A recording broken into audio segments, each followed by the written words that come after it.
तर प्रकार 1 साठी इथे मी आंबाडीची भाजी घेते आहे। तर आंबाडीच्या भाजीमध्ये कॅल्शियम, फॉस्फरस, लोह, झिंक, जीवनसत्व आणि जीवनसत्व क या पोषक तत्वांसह खनिजांचा उत्तम स्रोत म्हणून ही आंबाडीची भाजी ओळखली जाते। तर इथे मी आंबाडीची पाने घेतली आहेत। तर या भाजीची अजिबात डेट घ्यायची नाही, तर फक्त पानं मी अशी तोडून घेतली आणि स्वच्छ 2 पाण्याने ही आंबाडीची भाजी धुवून घेतली आहे। तर आता आपल्याला ही आंबाडीची भाजी देठ न घेता फक्त पानं घेऊन उकळून घ्यायचे, कारण ही आंबाडीची भाजी भरपूर आंबट असते। तेव्हा मी एका पातेल्यामध्ये ही आंबाडीची भाजी घालून घेते आणि आता ही आंबाडीची भाजी बुडेल इतकं यामध्ये पाणी घालून घेते। तर आपल्याला ही आंबाडीची भाजी उकळून घ्यायची आहे, त्यामुळे आंबाडीचा संपूर्ण नाहीसा होतो। तर बघा, यामध्ये मी भरपूर पाणी घालते आहे। तर जवळपास ही आंबाडीची भाजी बुडेल इथपर्यंत यामध्ये पाणी घातलं आणि 5 मिनिटांसाठी ही भाजी छान उकळून घेते आहे। तर इथे मी झाकण ठेवलं, त्यामुळे मग आपली भाजी लवकर उकळून येते। तर 5 मिनिटं झालेली आहे आणि भरपूर उकळी आलेली आहे आणि आपली ही आंबाडीची भाजी व्यवस्थित उकळली गेली आहे, त्यामुळे इथला आंबटपणा पूर्णपणे नाहीसा झाला आहे। तर ही भाजी गरम आहे, त्यामध्ये मी पाणी घालते आहे आणि आपल्याला ही भाजी व्यवस्थित धुवून घ्यायची आहे, त्यामुळे यातला जो काही थोडाफार आंबटपणा असेल तो थोडासा आणखी कमी होईल। तर बघा, थंड पाणी घालून घेते आहे आणि यातलं संपूर्ण पाणी मी अशा प्रकारे पिळून घेते आहे। तर ही आंबाडीची भाजी चवीला छान लागते आणि अगदी मस्त अशी ही आंबाडीची रानभाजी एकदा तरी वर्षात नक्की खाऊन पहा। तेव्हा आज तुम्हाला आंबाडीच्या भाजीचे वेगवेगळे प्रकार दाखवत आहे। तर बघा, आंबाडीच्या भाजीतलं संपूर्ण पाणी मी पिळून काढून घेतलेलं आहे। तर आता ही आंबाडीची भाजी अशी मोकळी करून घेते आणि उलटण्याच्या सहाय्याने याला थोडंसं कट करून घेते। तुम्ही हवे तर ही भाजी चाकूने सुद्धा कट करून घेऊ शकता। तर बघा, मी अशा प्रकारे उलटण्याने ही भाजी कट करून घेते आहे। मग आपली ही भाजी व्यवस्थित खाताना दाताखाली वगैरे येणार नाही। तर बघा, अशा प्रकारे मी ही कट करून घेतली आहे। तर आता इथे मी कढईमध्ये 2 मोठे चमचे तेल घातलं, मोहरी अर्धा चमच घेतले, जिरं अर्धा चमच घेतले आणि 10 ते 12 मेथीदाणे थोडेसे कुटून घेतले आहे। तर गरम तेलामध्ये हे मी सगळं घातलं आणि छान तडतडलं की त्यामध्ये मग आता इथे मी कांदा घेतला आहे, लसूण घेतला बारीक चिरलेला, हिरवी मिरची घेतलेली आहे 3-4 आणि 2 लाल मिरची घेतली जी अजिबात तिखट नाही। आता सगळं यात तेलामध्ये घालून घेते आणि कांदा छान गुलाबी होईपर्यंत परतून घेते। तर यामध्ये तुम्ही आलं लसूण पेस्टसुद्धा घालू शकता, पण अशा प्रकारे लसूण यामध्ये कट करून घाला, त्यामुळे मग दाताखाली हा लसूण जेव्हा येईल तेव्हा भाजी खाताना खूप छान लागेल। तर बघा, मीडियम फ्लेमवरती मी हा कांदा छान गुलाबी होईपर्यंत परतून घेतला। तर आता इथे मी पाव चमच हळद घातली आहे, 1 चमच लाल तिखट घातलं, चवीनुसार अर्धा चमच मीठ घातलं आणि हे सुद्धा 1 मिनिटासाठी छान परतून घेतलं आहे। तर इथे मी चना डाळ भिजत घातली होती। तर 2 तासासाठी मी ही चना डाळ पाण्यामध्ये भिजत घातली। ते एकदा आणखी स्वच्छ पाण्याने धुवून घेतली आणि ही चना डाळ संपूर्ण या फोडणीमध्ये घालून घेते। आता ही चना डाळसुद्धा या फोडणीमध्ये मी 1 मिनिटासाठी परतून घेते। तर बरेच जण ही भाजी ज्वारीची कणी किंवा तांदळाची कणी घालूनसुद्धा पारंपरिकरित्या करतात, पण आज मी तशी करणार नाही आहे। तर डाळ या फोडणीमध्ये घालून घेतली आणि झाकून घेतली, 1 मिनिटासाठी झाकून घेतलं। डाळ शिजण्यासाठी आणखी इथे मी थोडंसं पाणी घालते आहे, कारण चना डाळ या पाण्यामध्ये शिजवून घेत आहे। तर पाणी घालून घेतलं आणि झाकून घेते। तर पारंपरिकरित्या या भाजीमध्ये ज्वारीची कणी किंवा तांदळाची कणी घातल्या जाते, पण तशा प्रमाणे भाजी केली तर ती जास्त दिवस टिकत नाही। तर मी आज ही भाजी प्रवासासाठी करते आहे, तर त्यामुळे मी ही आज थोडीशी वेगळ्या प्रकारे करते आहे।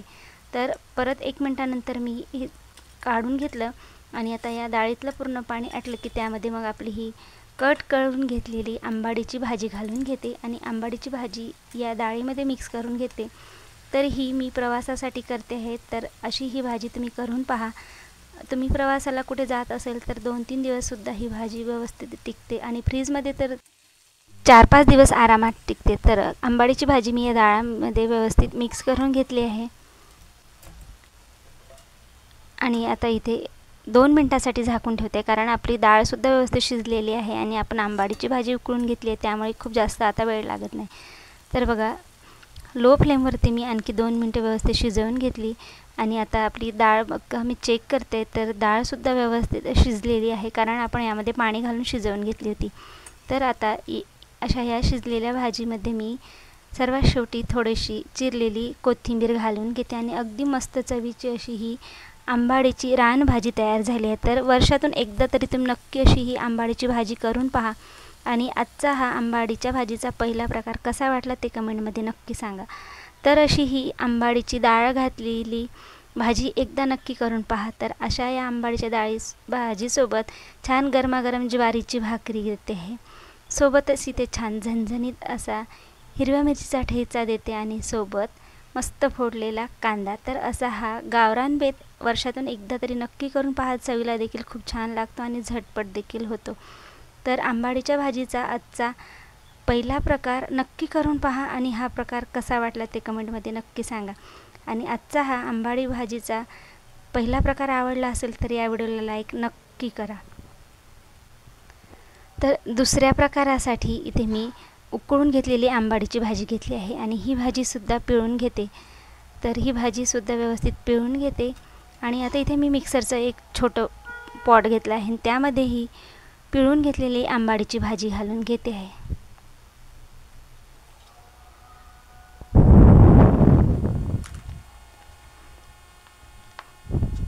तर आता इथे मी 4 हिरव्या मिरच्या या पॉटमध्ये घातल्या आणि याला तर अगदी मस्त अशी ही प्युरी झाली आहे। तर आता ही प्युरी मी एका ताटामध्ये काढून घेते। संपूर्ण आंबाडीची प्युरी मी या ताटामध्ये काढून घेतली।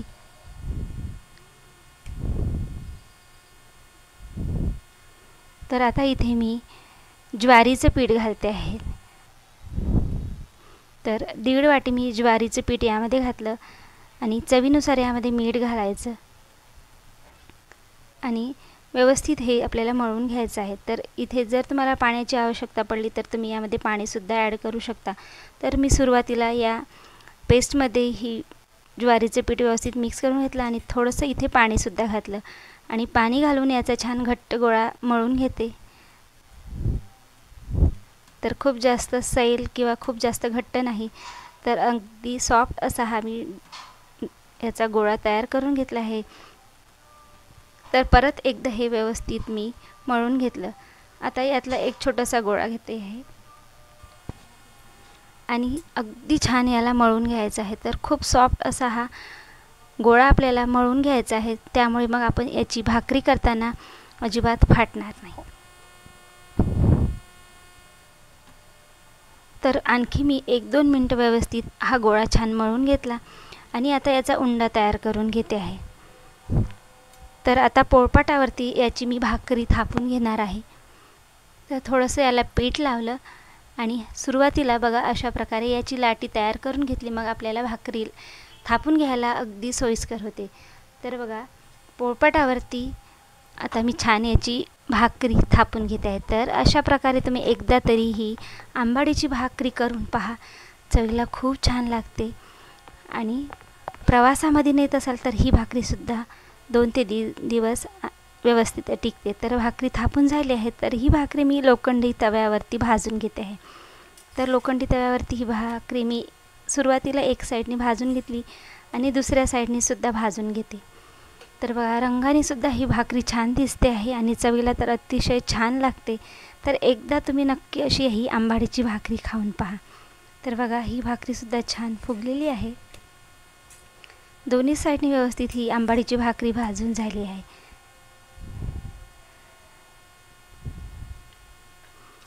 तर आता दुसरी भाकरीसुद्धा मी याचप्रमाणे भाजून घेते। पहिल्या साईडने व्यवस्थित भाजून झाली की दुसऱ्या साईडने सुद्धा भाजून घेते। तर बघा ही दुसरी भाकरीसुद्धा अगदी मस्त दिसत आहे। तर आंबाडीची ही भाकरी नक्की करून पहा, झटपट होते, चवीला देखील अतिशय छान लागते।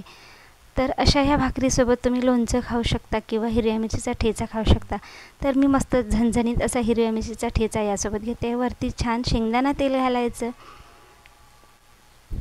आणि इथे सुद्धा फोडलेला कांदा देते आहे। तर अशी ही आंबाडीची भाकरी नक्की करून हा व्हिडिओ आवडला असेल व्हिडिओला लाईक नक्की करा। तर तिसऱ्या प्रकारासाठी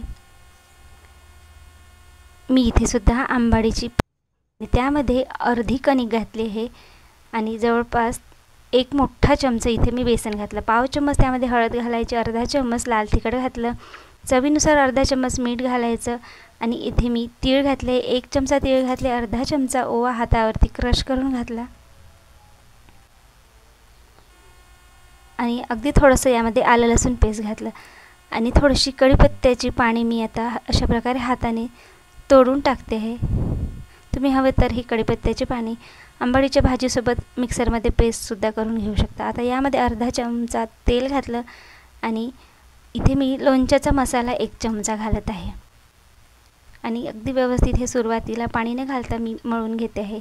तर इथे सुद्धा तुम्हाला पाण्याची आवश्यकता पडू शकते, तर अगदी थोडंसं यामध्ये सुद्धा मी पाणी घालून घेणार आहे आणि याचा सुद्धा छान असा गोळा मळून घेणार आहे। तर थोडंसं पाणी घालून मी याचा गोळा मळून घेतला। बघा अशा प्रकारे हे पीठ छान मळून झालेलं आहे। तर आता यातला मी छोटासा गोळा घेतला आहे आणि थोडीशी याला कणिक लावून घेतली आणि पोळपाट्यावरती याचा पराठा लाटून घेते। तर मुलांना आंबाडीची भाजी खायला नको वाटते, त्यांना ती भाजी आवडत नाही आणि त्या आंबाडीच्या भाजीनं त्यांना त्याचं महत्त्वही कळत नाही। तर तुम्ही अशा प्रकारे मुलांना हा आंबाडी भाजीचा पराठा नक्की करून द्या। मुलांना कळणारसुद्धा नाही की त्यांनी आंबाडीच्या भाजीचा असा पराठा खाल्ला आहे। तर मुलांच्या आरोग्यासाठी मी अशा प्रकारे ही थोडीशी लफवाछपी केली आहे। तर तुम्ही कुठली लफवाछपी मुलांच्या किंवा घरातील सदस्यांच्या आरोग्यासाठी करता हे मला कमेंटमध्ये नक्की सांगा। तर मी हा पराठा लोखंडी तव्यावरतीच भाजून घेते आहे। तर सुरुवातीला पहिल्या साईडने तेल घालून घेतलं, पहिली साईड भाजून झाली की मी दुसऱ्या साईडने सुद्धा यामध्ये तेल घातलं आणि दोन्ही साईडने व्यवस्थित हा पराठा भाजून घेते आहे। तर मुलांना तुम्ही टिफिनमध्ये हा पराठा द्या, अगदी आवडीने मुलं खातील पराठा आणि त्यांना कळणारसुद्धा नाही त्यांनी कुठल्या भाजीचा हा पराठा खाल्ला आहे। तर माझ्या मुलांना हा आंबाडीच्या भाजीचा पराठा खूप आवडला। ते म्हणाले की आजच्या पराठ्याची चव थोडीशी वेगळी लागत होती, पण चवीला अतिशय मस्त असा हा पराठा लागला होता। तर दुसरा देखील पराठा मी याचप्रमाणे भाजून घेते आहे। पहिल्या साईडनी वरती मी तेल घातलं आणि परतून घेतले, दुसऱ्या साईडनी सुद्धा अगदी थोडंसं तेल घातले आणि हा सुद्धा पराठा छान भाजून घेते। तर बघा रंग देखील या पराठ्याला खूप छान आलेला आहे आणि मुलांना तुम्ही अशा प्रकारे हा आंबाडीच्या भाजीचा पराठा करून द्या, त्यामुळे त्यांच्या पोटातसुद्धा या आंबाडीच्या भाजीचे छान असे जीवनसत्व जातील। तर बाकीचे सुद्धा पराठे मी याचप्रमाणे भाजून घेते आहे। तर बघा अगदी मस्त झटपट असे ही आंबाडीच्या भाजीचे पराठे तयार झाले। तर मुलांच्या टिफिनसाठी तुम्ही झटपट असे हे आंबाडीच्या भाजीचे पराठे नक्की करू शकता। तर बघा अगदी मस्त असे आंबाडीच्या भाजीचे पराठेसुद्धा तयार झाले। तर हा व्हिडिओ जर आवडला तर नक्की लाईक करा। तर आंबाडीच्या भाजीच्या चौथ्या प्रकारासाठी इथे सुद्धा मी आंबाडीची पाने घेतली आहे। तर इथे सुद्धा आपल्याला आंबाडीची फक्त पाने घ्यायची आहेत, त्यामध्ये अजिबात देठ ठेवायची नाही। तर ही भाजीसुद्धा मी 2-3 पाण्याने स्वच्छ धुवून घेतली आणि पातेल्यामध्ये ही भाजी घालून घेते आहे आणि यामध्ये ही भाजी बुडेल इतकं पाणी घालून घेते आणि ही भाजीसुद्धा मी 5 मिनिटासाठी उकळून घेते, त्यामुळे सुद्धा या भाजीचा आंबटपणा इथे बराचसा कमी होतो। तर ही आंबाडीची भाजी उकळून झाली आहे। आता यामध्ये सुद्धा मी थंड पाणी घालून घेते आणि ही भाजीसुद्धा व्यवस्थित पिळून घेते। तर बघा यातलं सुद्धा मी सगळं आंबट पाणी अशा प्रकारे पिळून काढते आहे आणि ही पिळलेली भाजीसुद्धा मी मिक्सरच्या भांड्यामध्ये घालून घेते। तर आता इथे मी 2 हिरवी मिरची, थोडीशी कोथिंबीर आणि कढीपत्त्याचे 20 ते 25 पाने यामध्ये घातले आहे आणि 4 लसूण पाकळ्या आणि थोडंसं आलं यामध्ये घातलं आणि अर्धा चम्मच यामध्ये जिरं घालायचं आणि अगदी थोडंसं पाणी घालून याचीसुद्धा मी मिक्सरमध्ये अगदी बारीक अशी पेस्ट तयार करून घेते। तर बघा अगदी बारीक अशी याचीसुद्धा मी पेस्ट तयार करून घेतली। आता ही पेस्टसुद्धा मी एका कोपऱ्यात घेते। तर संपूर्ण पेस्ट इथे आपल्याला घ्यायची आहे। आता यामध्ये मी अर्धा वाटी ज्वारीचं पीठ घातलं, 1 वाटी गव्हाचं पीठ घातलं आणि अर्धा वाटी बेसन घातलं आहे आणि यामध्ये तीळ घालून घेते। तर 2 चमचे मी यामध्ये तीळ घातले, अर्धा चम्मच ओवा हातावरती क्रश करून घालते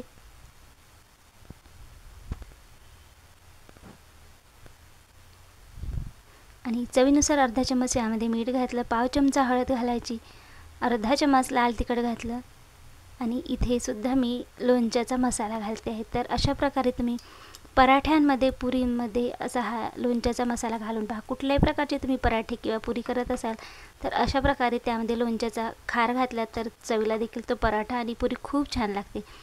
तर जवळपास मी 2 चम्मच यामध्ये लोणच्याचा मसाला घातला आणि सुरुवातीला पेस्टमध्ये हे पीठ व्यवस्थित मी मिक्स करून घेते। आता इथे सुद्धा मी अगदी थोड्याशा पाण्याचा वापर करते आहे। तर मुलांसाठी मी हे पुऱ्या करते आहे त्यामुळे जास्त इथे आंबाडीची पेस्ट वापरली नाही। तर तुम्ही मोठ्यांसाठी करत असाल तर भरपूर इथे आंबाडीची पेस्ट वापरू शकता, मग तुम्हाला पाण्याची अजिबात आवश्यकता पडणार नाही। तर बघा सगळं व्यवस्थित पीठ मळून घेतलं आणि झाकून ठेवलं आहे। तर 10 मिनिटांसाठी मी झाकून ठेवलं होतं। 10 मिनिटांनंतर यातला छोटासा गोळा घेते आहे आणि आता याची सुद्धा मी अगदी मस्त अशी पुरी लाटून घेते आहे। तर थोडंसं याला कोरडं पीठ लावून घेतलं आणि याची बघा अगदी मस्त अशी छोटीशी पुरी लाटून घेतली। तर बघा अगदी मस्त अशी ही पुरी लाटून झाली आहे। तर दुसरी पुरीसुद्धा मी याचप्रमाणे लाटून घेते। तर तुम्ही अशा प्रकारे ही आंबाडीची भाजी या पुऱ्यांद्वारे मुलांच्या पोटात घालवू शकता आणि मुलांना देखील ही पुरी नक्की आवडेल। तेव्हा एकदा अशी आंबाडीची भाजीची पुरी नक्की ट्राय करा। तर मी सगळ्या पुऱ्या याचप्रमाणे छोट्या छोट्या लाटून घेतल्या। तर बघा या पुऱ्यांना अगदी मस्त रंग आलेला आहे आणि अजिबात अशा ह्या पुऱ्या तेलकट होत नाही। तर मी या पुऱ्यासुद्धा थोड्याशा प्रवासासाठी वापरणार आहे। तर इथे काटा चमच्याच्या सहाय्याने मी याला थोडीशी छिद्र करून घेते, त्यामुळे मग ही पुरी छान अशी कडक होईल, मग ती आपली प्रवासात 5 ते 6 दिवस व्यवस्थित टिकेल। तर सुरुवातीच्या पुऱ्या मी बघा अशा प्रकारे मीडियम फ्लेमवरती तळून घेते आहे। तर बघा अगदी मस्त टम्म अशी ही आंबाडीची पुरी वरती तेलावरती छान तरंगत आहे। आता दोन्ही पुऱ्या छान फुगलेल्या आहेत। तर मी तिसरी पुरीसुद्धा यामध्ये तळून घेते आहे। तर बघा अगदी मस्त अशी ही आंबाडीच्या भाजीची पुरी दिसते आहे। तर दोन्ही पुऱ्या व्यवस्थित तळून झाल्या की मी काढून घेते आणि तिसरी पुरीसुद्धा याचप्रमाणे तळून घेतली। बघा अगदी मस्त याला रंग आलेला आहे आणि अजिबात ही पुरी तेलकट होत नाही, खाताना चवीला देखील खूप छान लागते आणि अगदी मस्त खुसखुशीत अशी ही आंबाडीची पुरी होते। तर बाकीच्यासुद्धा मी सुरुवातीला ज्या पुऱ्या लाटून घेतल्या होत्या त्यासुद्धा तळून घेते। तर बघा सगळ्या पुऱ्या अगदी मस्त व्यवस्थित टम्म फुगतात आहे। एक एक करून मी सगळ्या अशा या पुऱ्या तळून घेते आणि ज्या आपण काटा चमच्याने टोचे मारून घेतलेले होते त्यासुद्धा पुऱ्या मी याचप्रमाणे तळून घेते। तर गरमागरम तुम्ही अशा ह्या आंबाडीच्या भाजीच्या पुऱ्या नक्की खाऊ शकता। कुठल्याही लोणच्याची चटणीची या पुऱ्यांना अजिबात गरज लागत नाही। तर बघा सगळ्या पुऱ्या अगदी व्यवस्थित टम्म फुगलेल्या आहे आणि ज्या मी काटा चमच्याने टोचे मारून घेतल्या होत्या त्या पुऱ्यासुद्धा बघा तळून घेते आहे। तर अशा या पुऱ्या तुम्ही प्रवासामध्ये नक्की नेऊ शकता। 4 ते 5 दिवस अगदी व्यवस्थित आरामात टिकते। तर बघा या पुऱ्यासुद्धा अगदी मस्त तळून झाल्या आहेत, अजिबात ही पुरी तेलकट होत नाही। तर सगळ्या पुऱ्या इथे तळून झालेल्या आहे। तर अगदी मस्त अशा खुसखुशीत ह्या आंबाडीच्या भाजीच्या पुऱ्या तयार झाल्या आहे। तर बघा ही पुरी अगदी मस्त टम्म फुगलेली आहे आणि ही बघा काटा चमच्याने टोचे मारलेली सुद्धा पुरी व्यवस्थित फुगलेली आहे आणि छान याचा अगदी मस्त असा आवाज येतो आहे। तर टम्म फुगलेल्या पुऱ्यासुद्धा अजिबात तेलकट होत नाही आणि ह्या पुऱ्यासुद्धा अजिबात तेलकट होत नाही। तर बघा तुम्हाला एक पुरी इथे फोडून दाखवते आहे। तर अगदी व्यवस्थित अशा ह्या आंबाडीच्या पुऱ्या देखील तयार झाल्या आहे। तर आजच्या दाखवलेल्या सगळ्या आंबाडीचे प्रकार तुम्हाला कसे वाटले ते कमेंटमध्ये नक्की सांगा आणि वर्षातून एकदा तरी भरपूर जीवनसत्वाने परिपूर्ण असलेल्या या आंबाडीच्या भाजीच्या या सगळ्या रेसिपीज नक्की ट्राय करा आणि आज दाखवलेल्या आंबाडीच्या भाजीच्या या 4ही प्रकार तुम्हाला कसे वाटले ते कमेंटमध्ये नक्की सांगा आणि हा व्हिडिओ आवडल्यास व्हिडिओला लाईक जरूर